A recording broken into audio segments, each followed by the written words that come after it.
श्रद्धा एकादशी महात्म्य आम श्रवण करवा भगवान नाम जप करवा।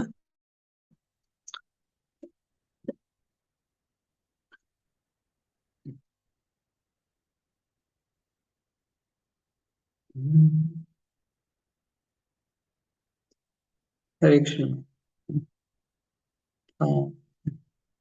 श्रद्धा एकादशी महामहोत्सव की जय।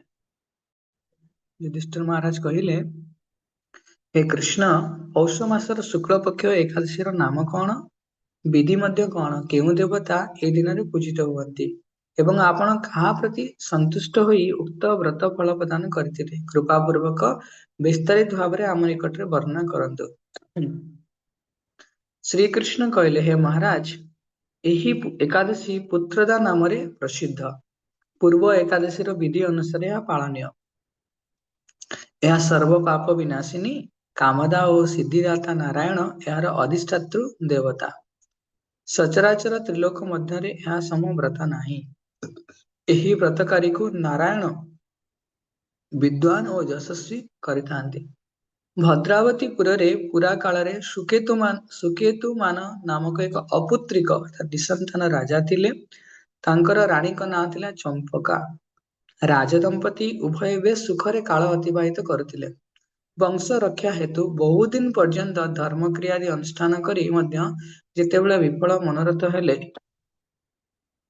सेतेबेले राजा अबा कौन करिवे, केउ आड़कू जीवे, ए चिंतारे कातर होई पड़िले।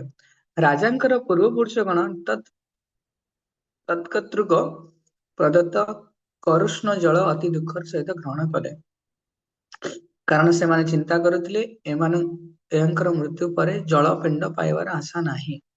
मित्र अमात्य वर्गादि हस्ती अश्व पदातिक प्रभृति ऐश्वर्य सकल थिले मध्य पुत्रहीन राजांकर मनरे सुख नथिला।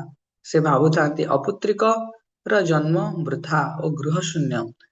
पितृदेव मनुष्य लोकंक निकटरे जो ऋणत्रय शास्त्र रे उल्लेख अछि, यह पुत्र व्यतीत परिशोध हो परिव नाही।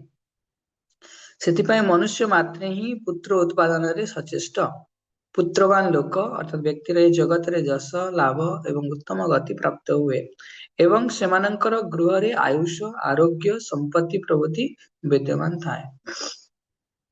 श्री कृष्ण युधिष्ठिर महाराज को कहले, हे राजा, आमर यह निश्चित धारणा जे पुण्य कर्मा मनुष्यर गृह ने पुत्र जन्मे, पुण्य व्यतीत सुपुत्र और संपत्ति हुए नहीं। राजा नाना दुश्चिंताग्रस्त होई आत्महत्या करिवे बोली स्थिर कले, किंतु परे मनरे विचार करी भाविले आत्महत्या महापाप। ताद्वारा देह पतित हेब पछे, किंतु मोर पुत्र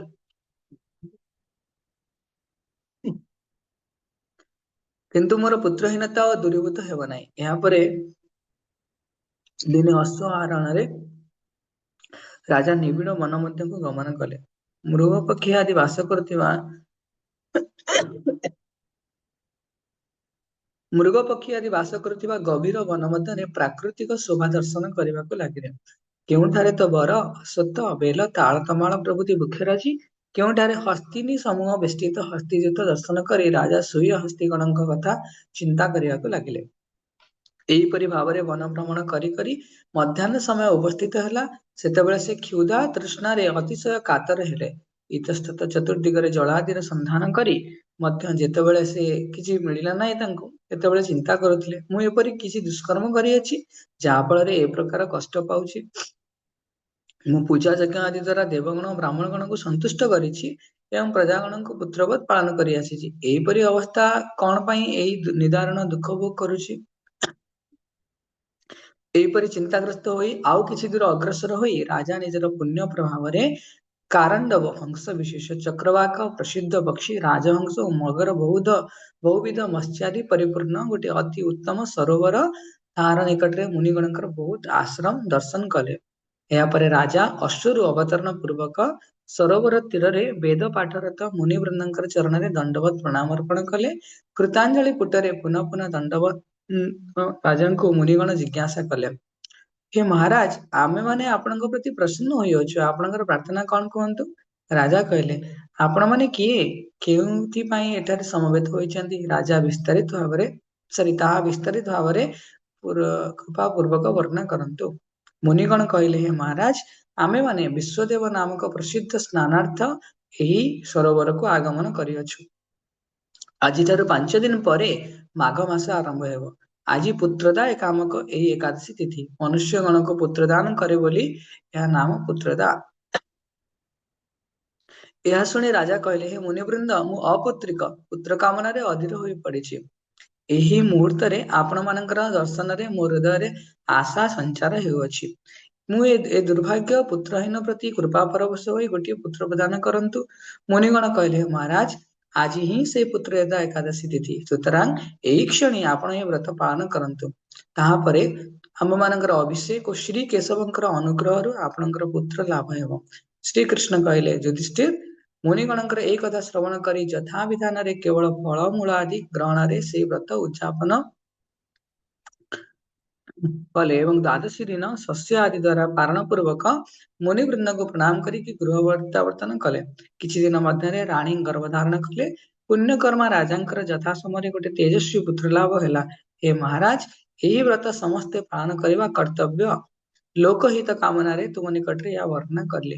ଏକାଗ୍ର ଚିତ୍ତରେ ଯେଉଁମାନେ ଏ ପୁତ୍ରଦା ଏକାଦଶୀର ବ୍ରତ ପାଳନ କରିବେ ସେମାନେ ପୁତ ନାମକ ନର୍କରୁ ତ୍ରାଣ ଲାଭ କରି ମୃତ୍ୟୁ ପରେ ସ୍ୱର୍ଗଗାମୀ ହେବେ।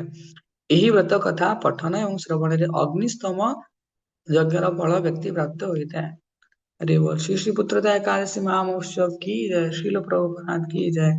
वैष्णव नामंत्र वैष्णव माने वांछा कल्पतरु सदृश क्षमाशील दयार सागर एवं पतित जीवनकर उद्धार करे दैनंदिन जीवन में ज्ञात व अज्ञात जदि कौन साधु गुरु वैष्णव निकट अपराध होता है ताले प्रातः मुहूर्त से चरण कमल क्षमा प्रार्थना मांगी नेवा उचित। पंचाकल्पतरोर्वश्य कृपा सिन्धुभ्येव च पतितानां पावनेभ्यो वैष्णवेभ्यो नमो नमः। अनंत कोटि वैष्णव वृंद की जय। जगत गुरु श्रील प्रभुपाद की जय।